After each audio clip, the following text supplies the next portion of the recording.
바울은 고린도 교회의 성도들에게 스스로 자기의 죄를 살피는 것이 중요하다, 그렇게 가르쳤습니다. 이 말씀은 성찬에 대한 이야기를 하면서 언급을 했습니다. 성찬에 참여하는 성도들은 자기가 스스로 자기에게 허물이 있는지, 죄가 있는지 살펴서 성찬에 임할 때에 회개하고 성찬에 참여하라, 그렇게 권면했습니다. 이 회개를 통해서 스스로 자기의 거룩함을 유지하라, 그렇게 가르쳤어요. 그리고 한 말씀, 아주 중요한 말씀입니다. 고린도전서 11장 30절에 그러므로 너희 중에 약한 사람과 병든 사람이 많고 잠자는 사람도 적지 않다 하는 말씀을 했습니다. 이 말씀은 죄와 관련된 말씀이에요. 먼저 예수님께서 성도는 예수를 믿을 때에 회개하라 하십니다. 그러니 성도는 예수를 믿으면 누구나 회개하는 거예요. 그 회개는 예수 믿기 전에 이전에 지은 죄를 참회하고 죄를 용서해 주신 하나님께 감사하는 거예요. 이것이 회개입니다. 그러니까 예수 믿기 전에 죄를 회개함으로 구원을 받아요. 그리고 죄를 용서받았으니까 구원받은 이후에는 죄를 이길 수 있는 방법을 배우게 돼요. 신앙생활 하면서 죄를 이기는 방법을 배워야 돼요. 우리는 보통 생각합니다. 어떻게 죄를 이길 수 있습니까? 그런데 하나님께서 죄를 이길 수 있는 방법을 우리에게 알려주세요. 죄를 이기는 방법은 회개를 통해서 죄를 이깁니다.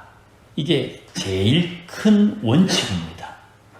내가 죄를 지었으니 죄를 회개함으로 그런 행동이 죄라는 것을 깨달아요. 우리가 지금 오후 예배에 살피고 있는 로마서의 말씀에 이 부분을 집중적으로 살피고 있어요.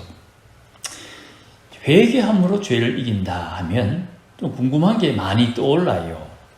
대표적으로 두 가지가 떠오르는데, 죄를 짓고 회개하면 용서받으니까 죄 지어도 부담이 없겠구나, 이런 생각을 해요. 그러면 사람들은 죄를 지으면 감옥에 가잖아요. 그러니 죄를 짓지 않도록 뭔가 제재를 가해야 된다, 물리적인 압력을 주어야 된다, 이렇게 생각을 하지요.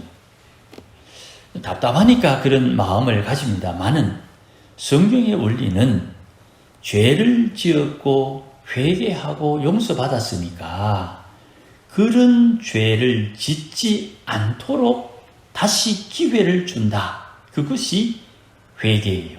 물론 여기서는 회개라는 말이 예수 믿고 난 뒤의 이야기입니다. 또 능동적으로 죄를 짓고 용서를 받으면 은혜를 받으니까 은혜 받기 위해서 죄를 짓자, 이렇게 말하는 사람도 생겨요. 로마서에 다 나오는 말씀입니다. 그러니 예수를 믿으면서 죄의 종에서 의의 종으로 신분이 바뀌었는데도 불구하고 여전히 죄에 매여 있는 구원받은 성도에게 합당하지 않은 사고방식, 믿음 체계, 행동 거지를 여전히 가지고 있는 경우가 많더라는 것입니다. 그러니 회개로 죄를 이긴다는 이 주님의 절대 명제는 기준이 되는 거예요. 내가 이것이 죄라는 것을 깨달았구나. 그러면 그 죄를 회개하고 그 죄를 이길 수 있는 힘을 기르는 거예요. 이것이 예수님께서 하신 말씀, 용서받은 자가 용서해 준 분을 사랑한다는 말씀이에요. 많이 용서받은 자가 많이 사랑한다. 죄를 회개함으로 죄를 이기는 것은 용서해 주신 분을 사랑함으로 죄를 이기는 것이에요. 그러니 죄를 깨닫고 죄를 회개하면서 거룩함을 공급받게 되는 것입니다. 최소한 거룩함을 유지하고 최대한 거룩하게 성화되는 거예요. 뭘 통해서 그렇습니까? 회개. 성도의 관심은 이 땅에서 성화되는 것에 있어요. 그러니 교회에서는 계속 하는 말이 평생 죄만 짓나? 회개하라, 회개하라. 아유, 지겹지도 않나? 그런 마음이 들 정도로 회개에 대한 이야기를 하는데 그 회개를 통해서 내가 거룩해진다. 우리가 몸을 입고 이 땅에 살고 있으니까 몸을 입고 있으니 제일 먼저 먹고 사는 게 문제지요.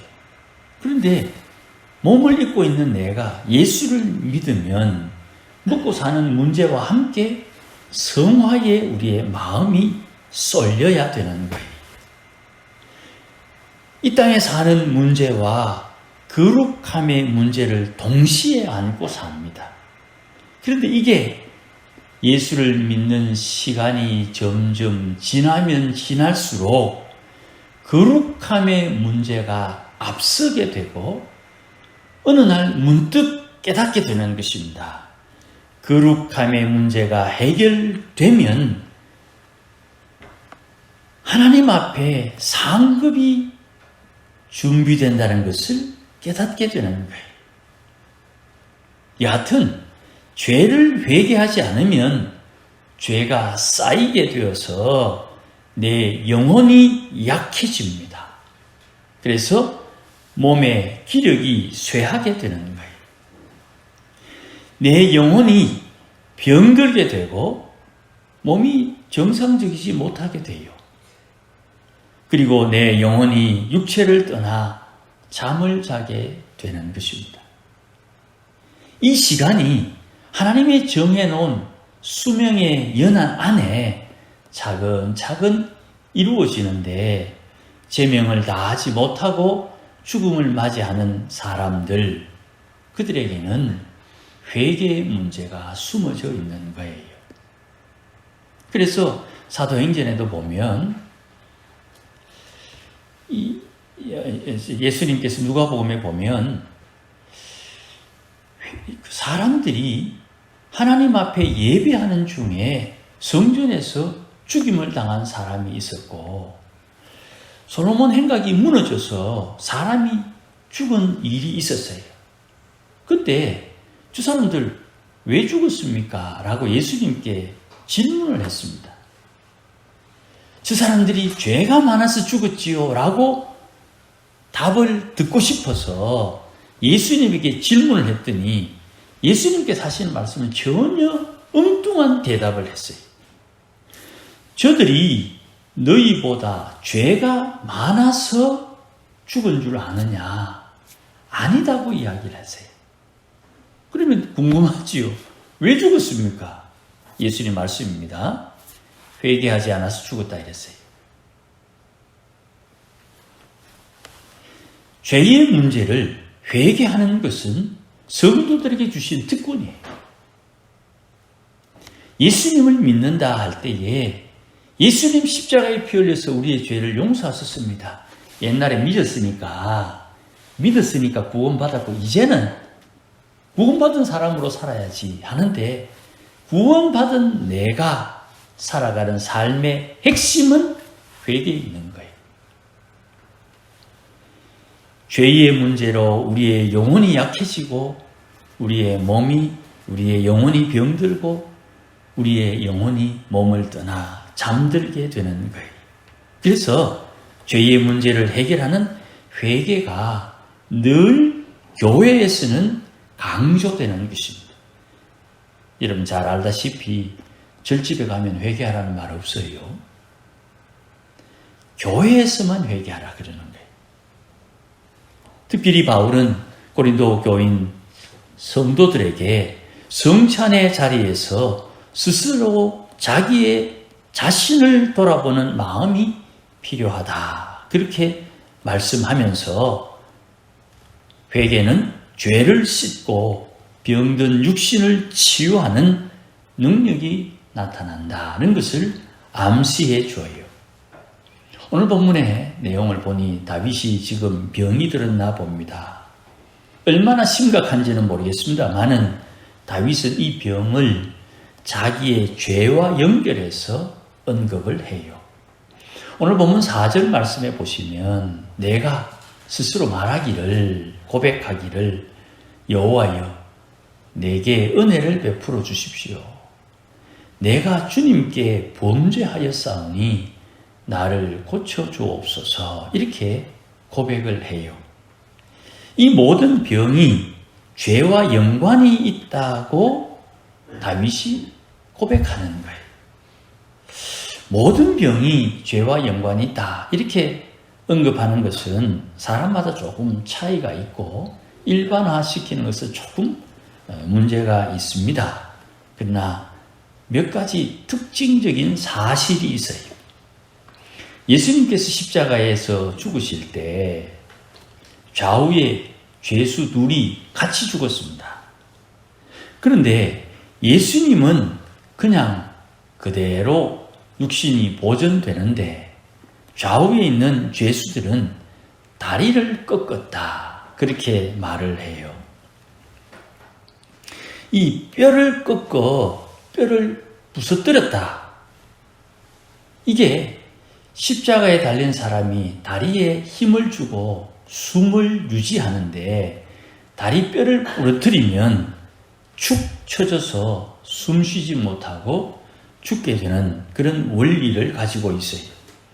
그런데 예수님은 옆구리에 창을 찌르면서 그 물과 피를 쏟았지만 뼈는 손상시키지 않았지요. 예수님의 뼈가 상하지 않았다는 것은 예수님께서 죄 없는 죽음을 당했다는 표시가 되는 것입니다. 특별히 6월절에 드리는 어린 양의 뼈, 꺾지 못하도록 율법에 언급을 해요. 그러니까 사람의 뼈 혹은 동물의 뼈 중에 하나님 앞에 드리는 제물의 뼈는 꺾거나 부서뜨릴 수가 없는 거예요. 만약에 뼈가 상한 경우라면 우리는 힌트를 얻어야 되는 것입니다.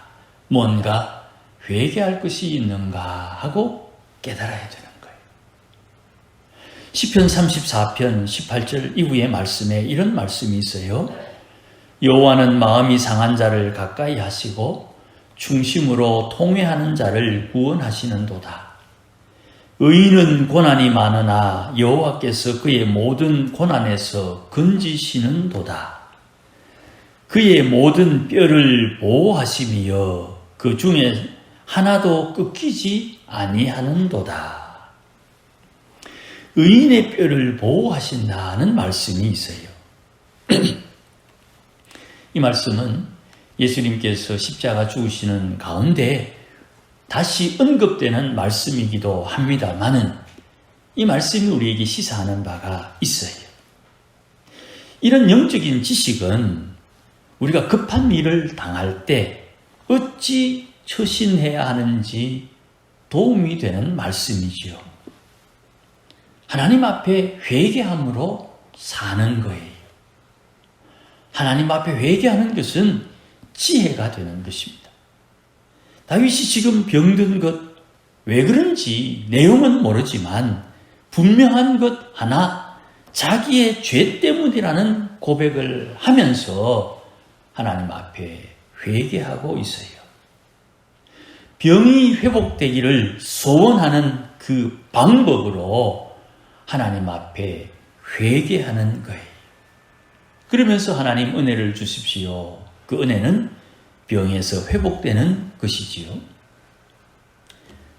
우리가 하나님 앞에 회개한다 할 때에 죄를 인정하는 것, 먼저 회개의 본 모습입니다. 두 번째, 다시 그 죄를 짓지 않겠다는 결심, 이게 두 번째 회개의 반응이에요. 근데 우리가 잘 알다시피 작심삼일 죄를 짓지 않겠다고 마음 먹지만 우리가 죄에 차주지지요. 그런데 회개한다는 말은 제가 종종 말씀드립니다만은 100번 중에 99번 그러다가 회개하고 회개함으로 90번으로 줄고 70번으로 줄고 51번으로 줄다가 49번이 되는 순간 회개의 능력이 나오는 거예요. 다윗은 병으로 고통받는 중에 자기처럼 죄를 지어 얻은 병으로 고통받고 있는 사람을 오늘 본문에 가난한 사람이다 이렇게 표현을 해요. 옛날 성경에는 빈약한 사람 이렇게 번역을 했는데 이걸 이번에 성경에서는 가난한 사람으로 번역을 했어요. 그러니 죄를 지었다고 인정하는 사람을 가난한 사람이라고 다윗은 언급을 하고 자기 이야기입니다. 가난한 사람, 병이 든 사람을 보살피는 사람에게 복이 있다 이렇게 말을 해요. 그럼 지금 병이 든 자기를 누가 보살피느냐? 하나님께서 병든 다윗을 보살펴주고 있다고 다윗이 언급을 하는 거예요. 그러니 병든 사람은 몸이 가난한 사람으로 이해할 수 있겠습니까? 그렇게 이해를 한번 해보십시다. 병든 사람, 건강을 빼앗겨 건강이 풍성하지 못하고 건강이 부자가 되지 못해서 건강을 빼앗긴 사람, 건강에 가난한 사람 뭐 이렇게 이해를 해보자는 말씀이에요. 이렇게 건강이 나빠 몸이 가난한 사람, 건강에 가난한 사람을 보살피는 사람에게 복이 있다. 왜냐? 건강 나쁜 사람을 살피는 사람이 재앙을 당하게 될 때 하나님께서 그를 보살펴 재앙에서 건지시기 때문이라고 오늘 1절에서 언급을 하는 거예요. 자, 여러분, 이 말씀에서 우리가 한 가지 귀하게 은혜를 받습니다. 내가 누군가를 돌아보고 불쌍히 여기고 긍휼을 베푸는 것, 그것이 내가 하나님 앞에 긍휼을 받는 방법이라는 것을 다윗을 통해서 깨달아요. 예수님 산상수훈의 팔복의 말씀에 보면 긍휼을 베푸는 사람은 긍휼히 여김을 받는다 하는 말씀이 있죠. 나는 불쌍한 사람이 있어서 긍휼을 베풀었는데 그 긍휼 베푼 사람이 나를 도와주는 것은 사실 어려워요. 왜냐하면 저 사람이 불쌍히 여김을 받는 것은 뭔가 없으니까, 부족하니까 불쌍히 여김을 받는 거 아닙니까? 그래서 우리가 긍휼을 베풀 때 구제하는 거예요. 먹을 것이 없는 사람에게 먹을 것을 주고 입을 것이 없는 사람에게 입을 것을 주는 거예요. 영적인 내용도 마찬가지입니다. 저가 기도해야 되는데 기도하는 방법을 모르거나 기도하는 내용을 모르거나 누구에게 기도하는 줄을 모르는 사람을 위해서 우리가 대신 기도해 주는 것이죠. 그래서 마태복음 산상수훈에 보면 긍휼에는 세 가지의 방법이 있어요. 첫 번째는 구제, 두 번째는 기도, 세 번째는 금식이 있어요. 그러니 금식이라는 것이 얼마나 하나님 앞에 간절함을 나타내는지 나는 먹을 자격이 없습니다 하고 하나님 앞에 내 자신의 진실함과 진정성을 드러낼 때 하나님 앞에 금식을 하는 거예요. 그 금식을 필요로 하는 허물과 연약함이 있다는 것을 모르는 사람을 위해서 누군가 대신 금식해 주면서 그에게 긍휼을 베푸는 거예요. 긍휼을 베푸는 그가 하나님으로부터 긍휼을 받는 것입니다. 긍휼을 주는 것과 받는 것의 내용이 달라요. 나는 사람에게 긍휼을 베푸는데 긍휼을 베푼 나에게는 하나님께서 긍휼을 베풀어 주시는 거예요. 똑같이 주기도문에 보면 나에게 잘못한 사람을 용서하면 하나님께서 나도 모르는 숨겨진 죄를 용서해 주신다고 말씀해요. 그러니 우리가 신앙생활할 때 이런 비밀들은 내 신앙의 기본적인 틀을 잘 맞추어야 되는 거예요. 내가 돈이 있어서 돈지랄 한다고 저 사람에게 돈을 주는 게 아니에요. 구제하고 도와주고 절대 아니에요. 나는 그렇게 구제할 마음이 있어 구제하는데 나의 그러한 모습을 하나님이 살피고 있다는 거예요. 다윗이 지금 이 긍휼의 비밀을 깨달았어요. 그러니 다윗이 인생 속에 도망자의 삶을 살면서도 자기를 죽이려고 하는 사울을 그렇게 죽이지 못하는 이유가 있는 거예요. 여러분, 부자 욕하면 부자 못 됩니다. 큰 교회 욕하면 큰 교회 안 되는 거예요.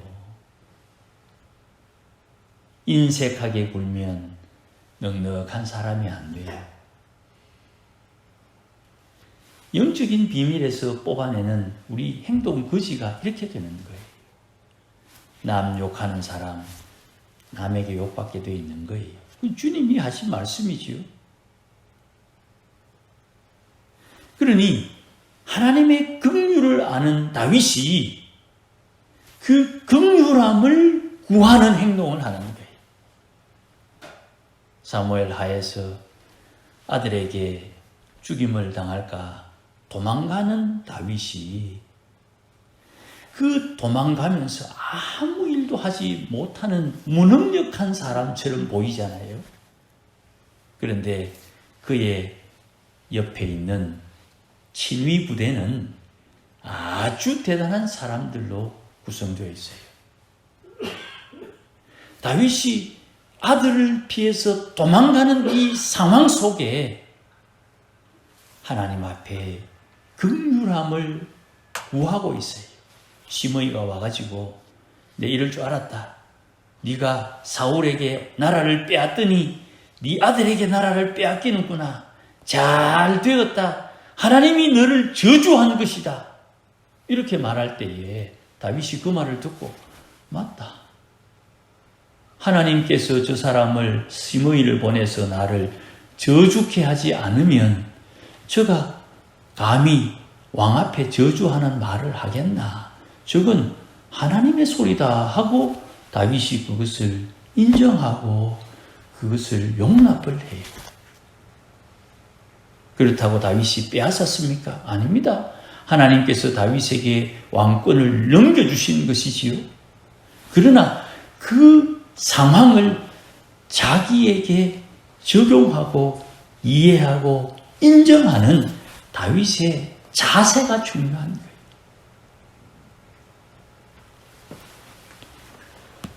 이렇게 가난한 자를 보살피는 사람은 복이 있는데 그 복이 2절 말씀에 지키사 살게 하시리니 이 세상에서 복을 받을 것이다. 이 말씀에 그가 누구냐 할 때에 가난한 사람, 건강을 잃고서 하나님 앞에 은혜를 구하는 그를 하나님께서 복 주셔서 건강을 회복해 하실 때에 하나님은 2절 말씀, 그를 원수들의 뜻에 맡기지 마옵소서, 그렇게 고백을 해요. 이게 참 중요한 구절입니다. 이 주기도문에 다만 악에서 구하옵소서. 시험을 당합니다. 그런데 이 시험을 당하는 과정을 거치면서 시험에 넘어질 수도 있고 시험에 통과할 수도 있는데, 뭐 통과하면 문제가 없으니까 그렇다 치더라도 만약에 시험에 통과하지 못했을 때 그 시험에 통과하지 못한 사람을 비난하거나 때로는 악한 사람, 악한 영이 그를 괴롭힐 수 있지 않겠어요? 그때 하나님께서 악에서 구해달라는 이 기도를 통해서 시험에 통과하지 못하더라도 하나님은 그를 붙들고 있다는 것을 잊지 말라고 권면하는 거예요. 여기에 원수들의 뜻에 맡기지 마옵소서 하는 기도는 병이 들어서 약해져 있는 다윗을, 그 병든 다윗이 약하니까 그를 덮쳐서 죽이자, 그를 덮쳐서 없애버리자 하는 그 악한 사람들에게서 지켜달라고 하나님 앞에 기도하는 것이고, 그 복을 하나님이 주십사 요구하고 있는 거예요. 우리가 약할 때에 내가 약함을 알고 원수가 나의 약함을 통해서 나를 공격해 오는 그 상황을 하나님께서 막아주신다는 거예요. 이런 은혜는 누구에게 오는 겁니까? 긍휼을 아는 사람에게 오는 거예요. 긍휼을 베푸는 이에게 주시는 하나님의 긍휼은 악에서 지켜주시는 거예요. 여러분, 회개한다는 말은 죄를 짓는다는 말이고 죄가 드러난다는 뜻이에요.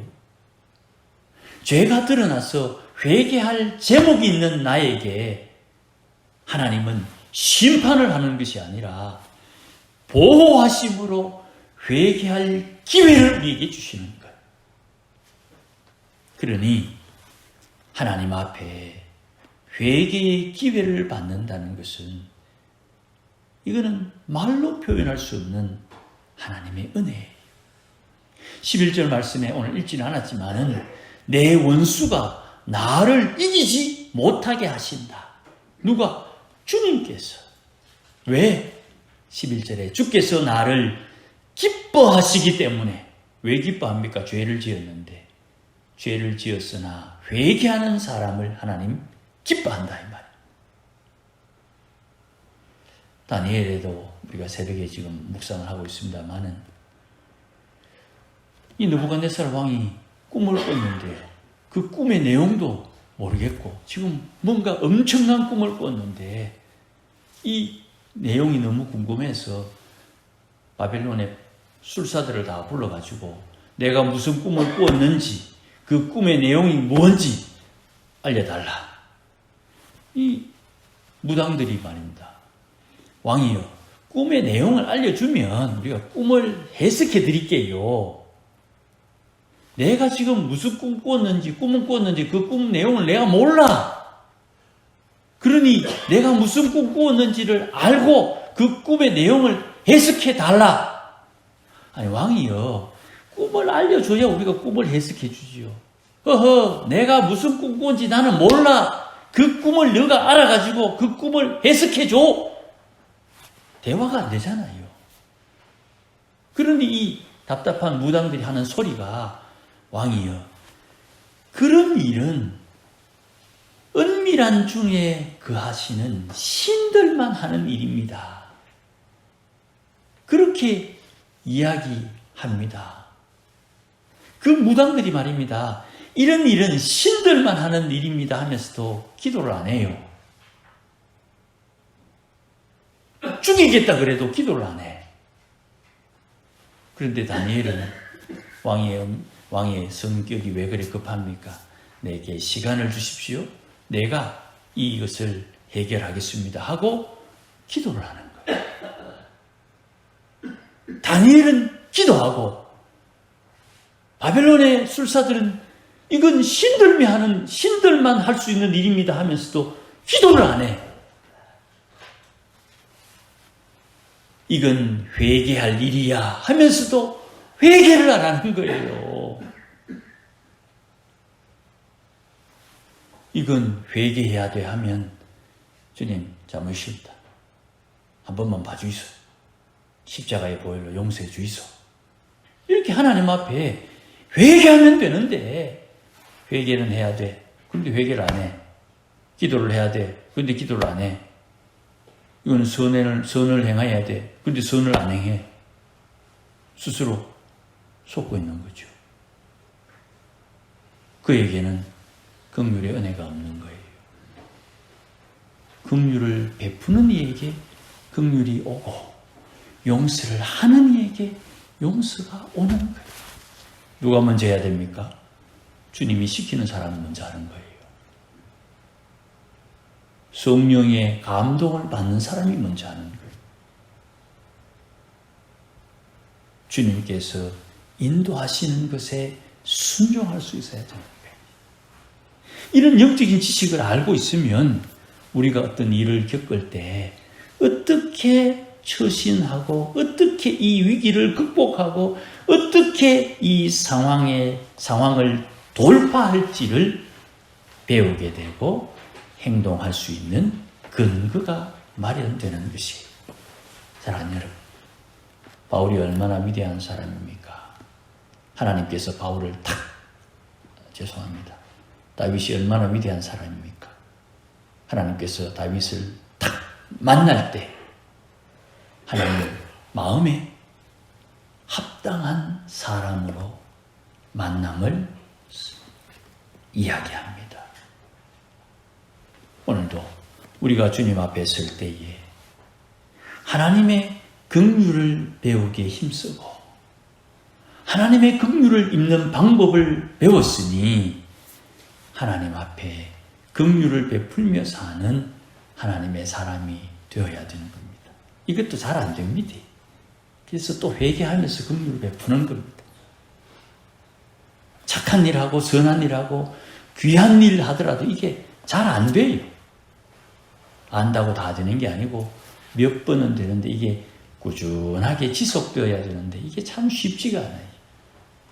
아무쪼록 온 교회와 성도들이 하나님의 긍휼을 힘입고 긍휼을 베풀어 하늘의 긍휼을 맛보고 경험하는 우리가 되어야 됩니다.